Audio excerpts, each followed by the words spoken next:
อันนี้ใบผักบัวเนี่ยมันเฟื่อยไปหมดแล้วที่เอามือคั้นส้มผักบัวของเราคันเออ เดี๋ยวสิใส่ฝุ่นพันอีกรอบซะก่อนนี่ดูสินี่เขาต้องลอกออกแบบนี้หลายครั้งแล้วเนาะที่ว่านี่เขาลอกออกเลย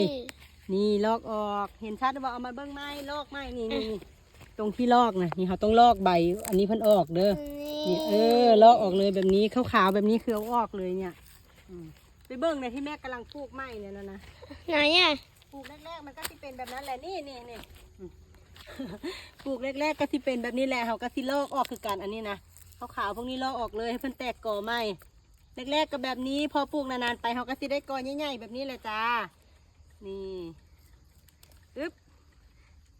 กอใหญ่ๆแต่อันนี้เขาสิมาลิใบออกเพราะว่าเขาสิเอาเมือใบเพิ่นเฟื่อยแล้วเนาะลิแล้วเขาก็สิใส่ฝุ่นใส่ปุ๋ยใหม่อีกรอบอันนี้เขาสิเอาเมือคั้นส้มอันนี้เมือคั้นส้มนี่อันนี้แตกกอใหญ่แล้วจากที่ปลูกน้อยๆเนี่ยกอใหญ่แล้วอันนี้คืออะไรหอมลาบอันนี้ที่แม่ปลูก